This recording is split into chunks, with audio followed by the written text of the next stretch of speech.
नमस्कार, आप देख रहे हैं एवन उत्तराखंड और मैं हूं आपके साथ आयुषी गुप्ता। बुलेटिन की शुरुआत करेंगे इस वक्त की हेडलाइंस के साथ। उत्तराखंड में 2,75,000 छात्रों को सौगात। सीएम धामी ने किया निःशुल्क मोबाइल टैबलेट योजना का आगाज। जन संवाद के माध्यम से सीएम हुए छात्र छात्राओं से रूबरू।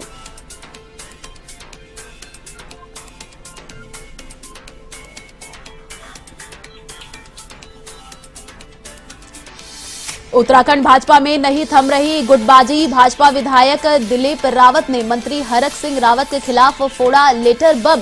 मुख्यमंत्री को पत्र के माध्यम से आमरण अनशन की भी दी चेतावनी।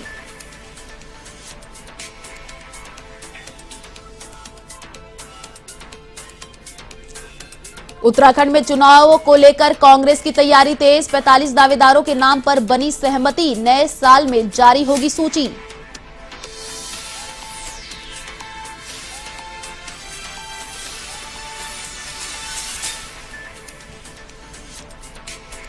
अल्मोड़ा में पुलिस की बड़ी कार्रवाई। यूपी के 5 तस्करों को किया गिरफ्तार। 39 किलो गांजा भी किया बरामद। गांजे की कीमत करीब 1 लाख रुपए।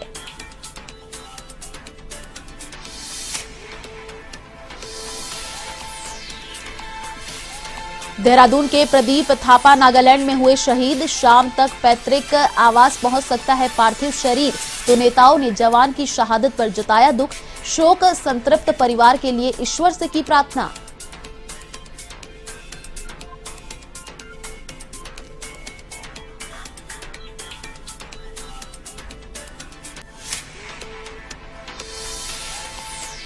और अब खबरें विस्तार से। मुख्यमंत्री पुष्कर सिंह धामी ने देश के 2,75,000 छात्रों को निःशुल्क टैबलेट योजना की जनसंवाद कार्यक्रम से शुरुआत की और सभी विधानसभा क्षेत्रों के विद्यालयों में यह कार्यक्रम आयोजित किया गया।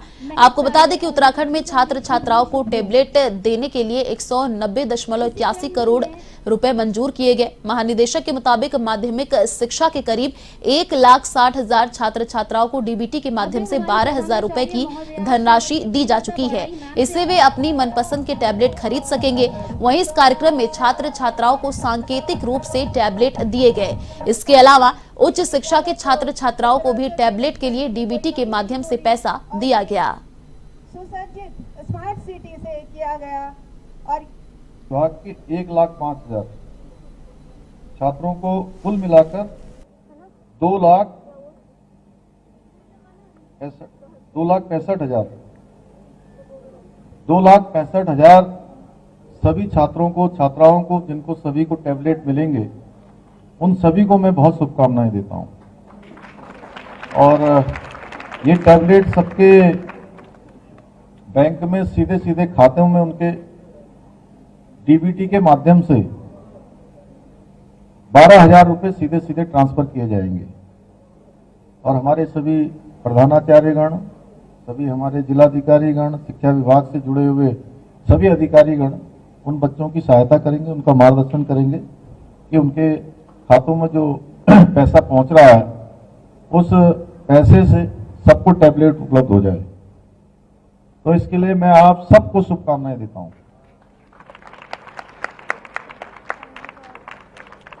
जिनको मिल गया है, जिनको मिल गया है या मिलने वाला है, सभी को शुभकामनाएं। और जो 9वीं वाले हैं उनको अगले साल मिल जाएगा और जो 11वीं वाले हैं उनको अगले साल मिल जाएगा। तो उनको भी शुभकामनाएं। आज हमारा ये वर्ष का पहला दिन भी है और इस दिन की मैं आप सभी को, आपके माता पिता को, भाई बहनों को, आपके सभी मित्रों को कि सब प्रसन्न रहें, सबके जीवन में मंगल हो, उनकी सभी आशाएं अभिलाषाएं सब पूर्ण हो। मैं भगवान से प्रार्थना करता हूं कि सारे जो जीवन में आने वाली खुशियां हैं उन सभी को मिले। मेरी बहुत बहुत शुभकामनाएं हैं। उत्तराखंड राज्य हमारा समृद्ध सशक्त हो। यह वर्ष हमारी उत्तरोत्तर हर दिशा में प्रगति हो, हर दिशा में हम आगे बढ़े, हिंदुस्तान का हम श्रेष्ठ राज्य बने। उसके लिए हम सभी लोग एक दिशा में चले, एक साथ चलें अच्छे काम करें और जो भी काम हमको मिला है हम उस काम को पूरी ईमानदारी के साथ करें, पूरी मेहनत के साथ करें, पूरी लगन से करें, उसके लिए हम पूरा परिश्रम करें। विधानसभा चुनाव से ठीक पहले भाजपा में गुटबाजी सतह पर आ गई है। भाजपा विधायक दिलीप रावत ने पिछले 3 दिनों में अपनी ही सरकार के वन एवं ऊर्जा मंत्री डॉक्टर हरक सिंह रावत के खिलाफ दूसरी बार लेटर बम फोड़कर पार्टी में हलचल मचा दी है। इस बार उन्होंने वन मंत्री पर लैंसडॉन क्षेत्र की उपेक्षा का आरोप लगाते हुए केटीआर का कार्यालय लैंसडॉन से संचालित करने और विद्युत वितरण खंड नैनीडांडा में अधिशासी अभियंता की तैनाती करने की मांग उठाई है। उन्होंने मुख्यमंत्री को भेजे पत्र में 3 दिन में मांग पर कार्रवाई न होने पर विधानसभा के समक्ष आमरण अनशन पर बैठने की चेतावनी दी है।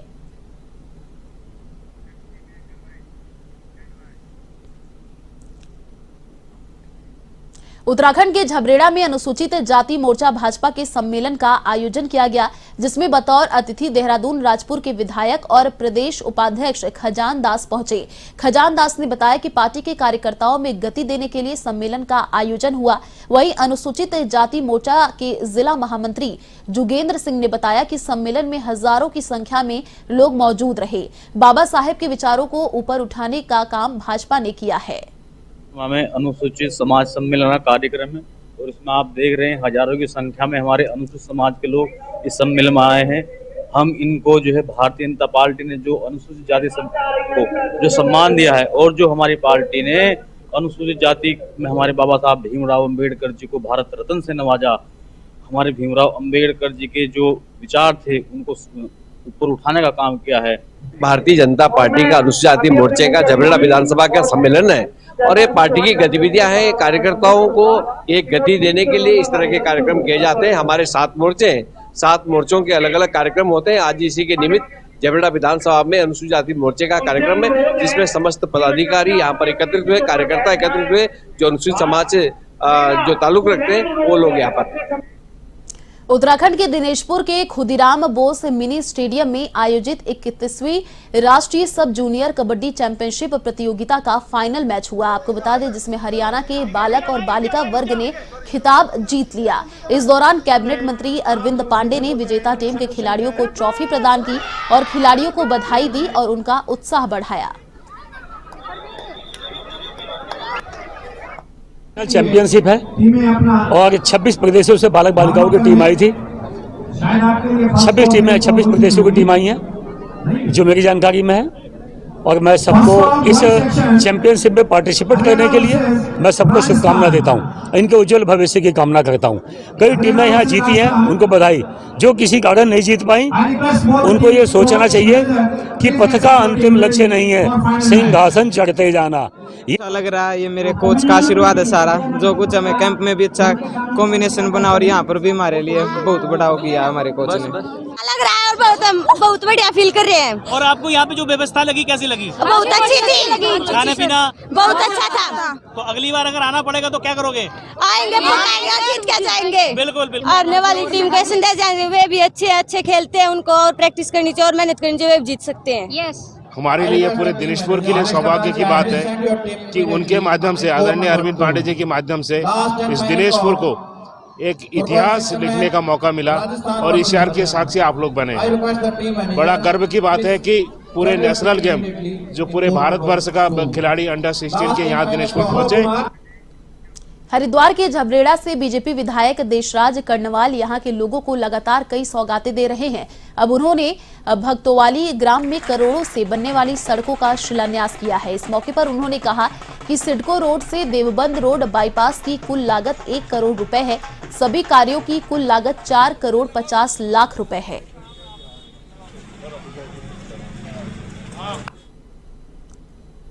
आज गुर्जर समाज के लोगों ने मेरा स्वागत किया और भक्तोवाली गांव में अनेकों विकास कार्य भी आज इस पवित्र मंदिर की पवित्र पैड़ियों पर खड़े होकर के मैंने 3 उद्घाटन आज इस गांव में विकास कार्य के मैंने किए हैं।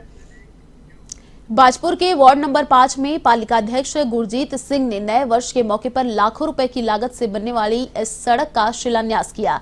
इस दौरान उन्होंने लगातार विकास कार्य जारी रखने की बात कही। वहीं इससे पूर्व क्षेत्र के लोगों ने पालिका अध्यक्ष गुरजीत सिंह और सभासद प्रवीण का फूल मालाओं से स्वागत किया। इस दौरान पालिका अध्यक्ष गुरजीत सिंह ने बताया कि परिसीमन के दौरान जुड़े नए क्षेत्रों में विकास कार्य कराना उनकी पहली प्राथमिकता रही है।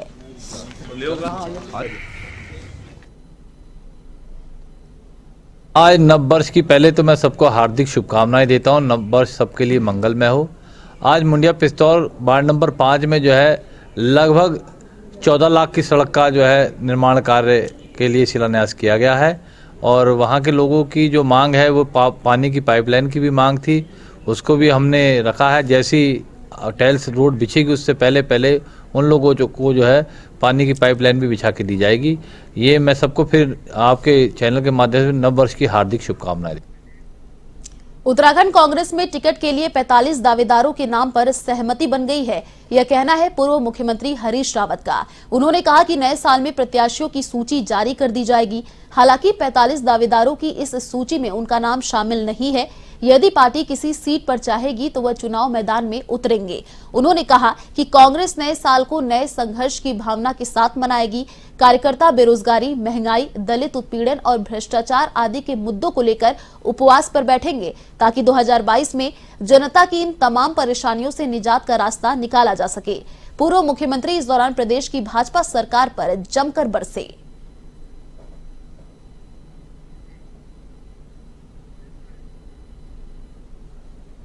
उत्तराखंड के जसपुर में प्रशासन ने एक साथ 2 जगह अवैध खनन को लेकर छापेमारी की, जिससे खनन माफियाओं में हड़कंप मच गया। मामला गांव हजीरो और रामनगर वन का है, जहां अवैध खनन पर प्रशासन ने छापेमारी की। उप जिलाधिकारी सीमा विश्वकर्मा ने राजस्व विभाग की टीम के साथ यह कार्रवाई की। उन्होंने बताया कि मौके पर देखा गया कि कुछ खेत ऐसे हैं जहां खनन की अनुमति नहीं थी, लेकिन फिर भी वहीं काफी मात्रा में मिट्टी निकाली गई। पूरे मामले की जांच की जा रही है।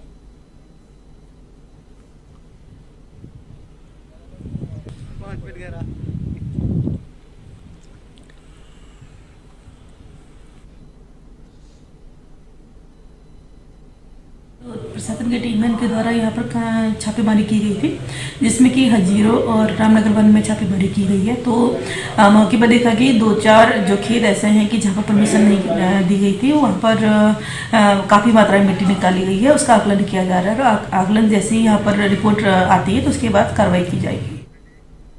खबर रुड़की से है, जहां राजकीय प्राथमिक विद्यालय खंजरपुर में सर्दी को देखते हुए बच्चों को ऊनी वस्त्रों का वितरण किया गया।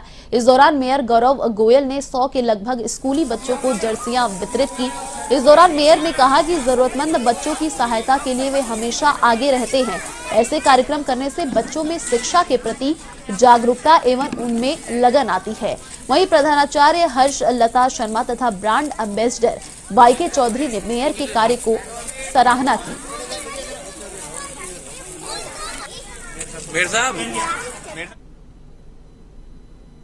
जो मेयर साहब हैं श्री गौरव गोयल जी, उनके द्वारा आज सभी बच्चों को गर्म जर्सियां बांटी गई हैं और हमें बड़ी बेहद खुशी है कि वो जब से आए हैं उसमें पद पे, उससे पहले से ही वो विद्यालय के लिए बहुत सारे प्रयास कर रहे हैं। आज भी हमने उनके सामने अपनी एक और समस्या रखी है समरसेबल की, और उन्होंने हमें आश्वासन दिया कि इसे जल्द पूरा करेंगे। तो वो हमारे विद्यालय के लिए हमारी जब भी कोई परेशानी होती है तो हम उन्हें बड़ी आसानी से तुरंत उनसे हम अपना करके बात करके उनसे सब कम्युनिकेट कर पाते हैं। उत्तराखंड के बाजपुर में भारतीय किसान यूनियन एकता उग्राहा के किसानों ने तहसीलदार को ज्ञापन दिया। जिलाधिकारी के नाम दिए गए इस ज्ञापन में बीते 2 माह से किसानों को खतौनी न मिलने से हो रही परेशानियों से अवगत कराया। प्रदेश महासचिव बल्ली सिंह चीमा ने कहा कि जल्द मांग पूरी नहीं हुई तो किसान जल्द ही आंदोलन करने को बाध्य होंगे, जिसकी जिम्मेदारी शासन प्रशासन की होगी।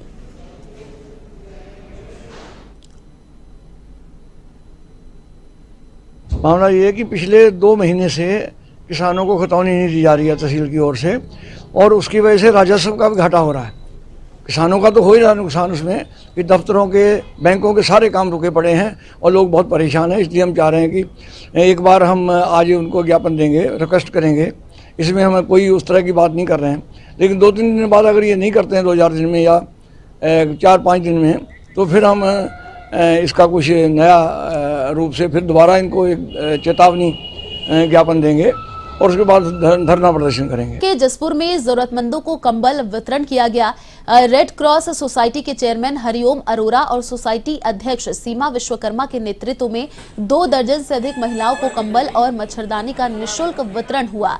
कार्यक्रम में खंड विकास अधिकारी और मुख्य अतिथि जिला चेयरमैन संजय कुमार शर्मा मौजूद रहे।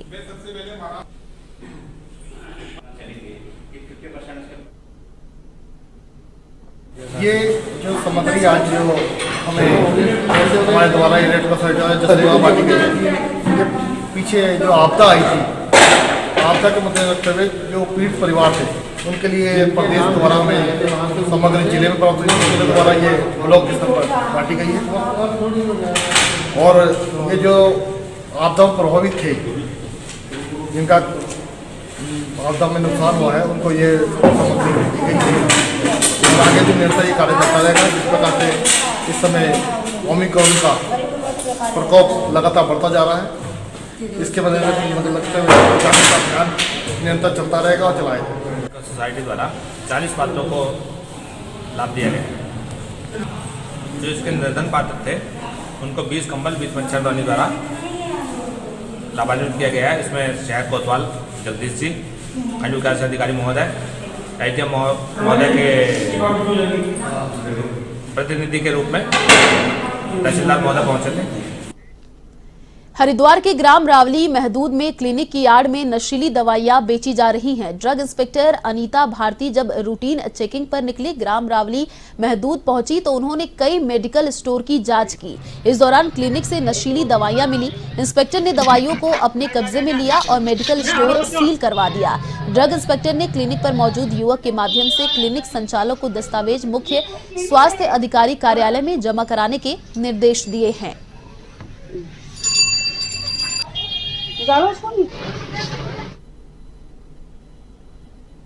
जैसे कि रावली महदूद से लगातार मुझे कंप्लेंट मिलती रही है। आज भी मुझे यहाँ पर शिकायत मिली है कि यहाँ पर किसी मेडिकल स्टोर द्वारा जो है साइकोट्रोपिक दवाइयाँ जो बिना प्रेस्क्रिप्शन के और बिना डॉक्टर की सलाह के दी जा रही है। इसी के क्रम में मेरे द्वारा भी यहाँ पर इंस्पेक्शन किया गया और एक ये यहाँ पर दुकान है जिसपे बाहर से कोई बोर्ड भी नहीं लगा है और मेरे द्वारा डाउट करते हुए लोगों ने बताया तो मैं क्लिनिक के मैं इसके अंदर आई और मैंने चेक किया तो यहाँ पर साइकोट्रोपिक दवाइयाँ रखी गई हैं, पाई गई हैं, किंतु यहाँ पर जो लड़का मौजूद है उसका कहना है कि ये क्लिनिक है, यहाँ पर डॉक्टर द्वारा प्रैक्टिस की जाती है।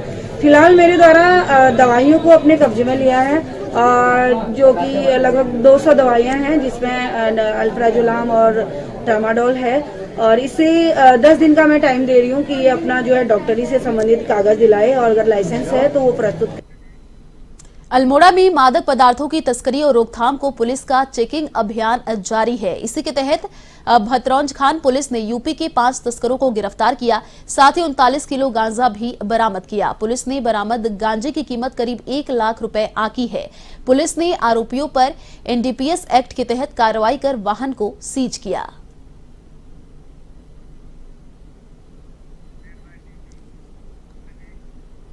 गोरखा राइफल्स के हवलदार और देहरादून के अनारवाला निवासी प्रदीप थापा शहीद हो गए हैं। वर्तमान में वह नागालैंड में तैनात थे। इसकी सूचना उनके परिवार को देर शाम को मिली और बेटे की शहादत की खबर मिलते ही परिवार में कोहराम मच गया। हवलदार प्रदीप का पार्थिव शरीर आज उनके पैतृक आवास पहुंच सकता है। इस दौरान पूर्व मुख्यमंत्री त्रिवेंद्र सिंह रावत और सैनिक कल्याण मंत्री गणेश जोशी ने भी ट्वीट कर जवान की शहादत पर दुख जताया है और उन्होंने शोक संतृप्त परिवार को दुख की इस घड़ी में धैर्य बनाए रखने की ईश्वर से प्रार्थना की।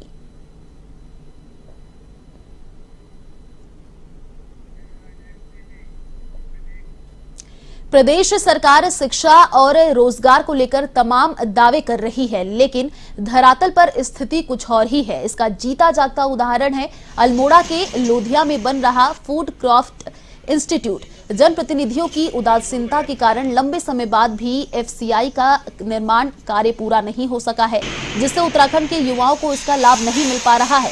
एक और जहां भाजपा जल्द से फूड क्राफ्ट इंस्टीट्यूट का निर्माण कार्य पूरा कर उसे अपनी सफलता दिखाने के प्रयास में जुटी हुई है, वहीं कांग्रेस इसे सरकार की नाकामी बताते हुए आगामी चुनाव में इसे मुद्दा बनाना चाहती है।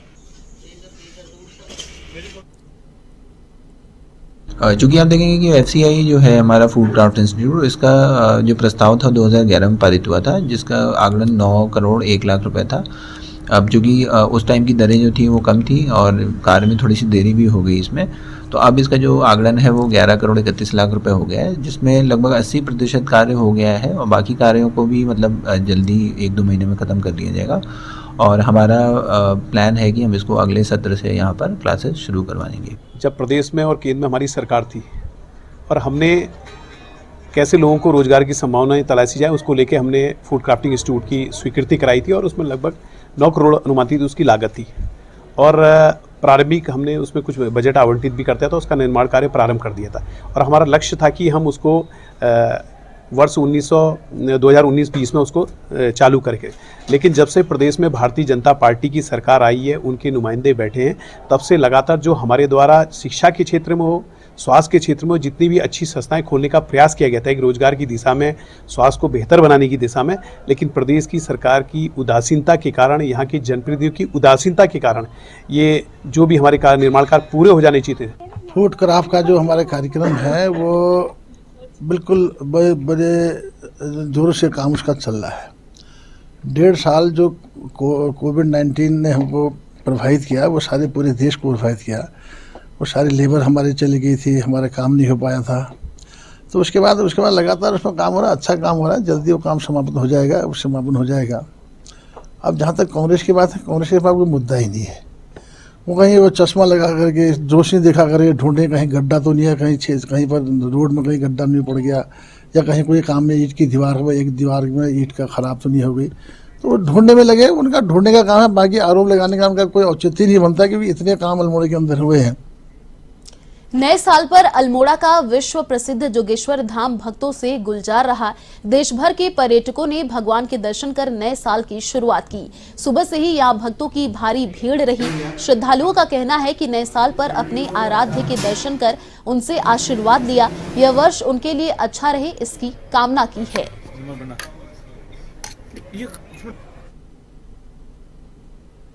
जागेश्वर धाम में और यहाँ पे नववर्ष के उपलक्ष्य में देख सकते हैं लाखों श्रद्धालु आए हुए हैं यहाँ पे अपने नववर्ष की शुभकामनाएं लेने भगवान से और नई शुरुआत करने। और हम भी यहाँ पे पिछले 2 साल से आ रहे हैं और इस बार ये हमारा 3रा साल है और यहाँ पे नववर्ष की सुबह बाबा के दर्शन हो गए। अब हमें उम्मीद है कि हमारा पूरा साल एकदम अच्छे से गुजरेगा। धन्यवाद। फिलहाल इस बुलेटिन में इतना ही। देश और दुनिया की तमाम बड़ी खबरों को देखने के लिए आप देखते रहिए A1 TV। नमस्कार।